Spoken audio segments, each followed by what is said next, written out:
Just give you my views about infrastructure development and the phase we are in. My sense is that we have not thought about, in an integrated way, about the next level of infrastructure development for where this country needs to go. I think we're beginning to understand and grapple with what is required. One of the things that we begin to do ourselves is begin to talk with some of the big players. For instance, Transnet is key to us in terms of our coal network, both in developing new coal sources and supplying current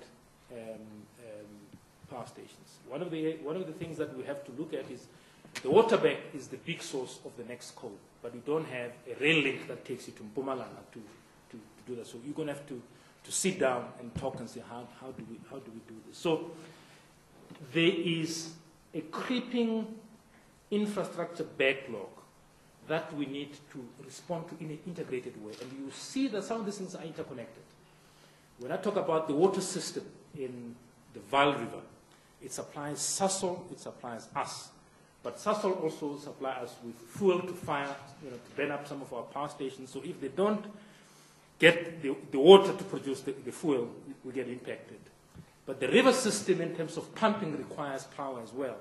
So having an integrated way of looking at this infrastructure and how you fund it is going to be key for us. So for me, the issue is more of integration at a planning level, integration at the funding level, integration at the execution level, and also integration at the policy level. For instance, the issue about EIAs and access to land. I mean, we building thousands of kilometers of line across the country. And one of the key risks is getting access to land to put your power stations through, power lines through the land. Now that's, if you can have 400 kilometers of transmission line, even a critical corridor, you don't have 5 kilometers, you can't build that line. And that compromises the power supply. And how we make sure that we've got policies that empower us to do that is important. So it's less about 11-hour fixing, but an integrated way of looking at infrastructure across. That's going to be the issue. And you're correct. One of the issues that we also have to think about is the current power stations have got a finite life, both in terms of the technical equipment and also the reserves, the reserves for the finite life. So we're going to have to not only build new ones, but begin to talk about how we replace them.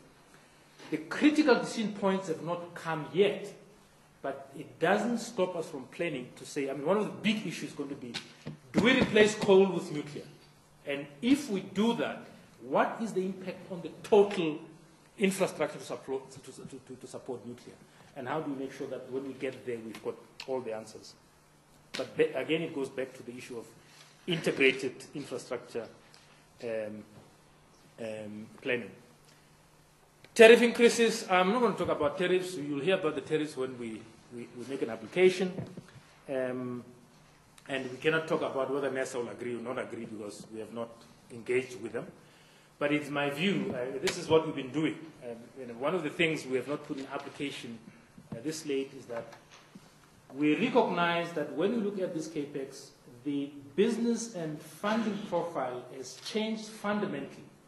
That you cannot just do tariffs as you used to do. The issue about how you fund infrastructure, how you fund the capex, requires a much, much more integrated picture. It is clear in this that the capex funding is going to stress our borrowing capacity. Government has given us a guarantee to fund some of these things, but we may require more. Now, how do we talk together and say, what is the integrated funding model that makes sure that this bill is funded? And we've been intensely discussing these issues so that when we take our application to NESA, it's informed by all the discussion and it's also informed by the funding model that is required to have a sustainable business, both for the current operations and funding for the future capex.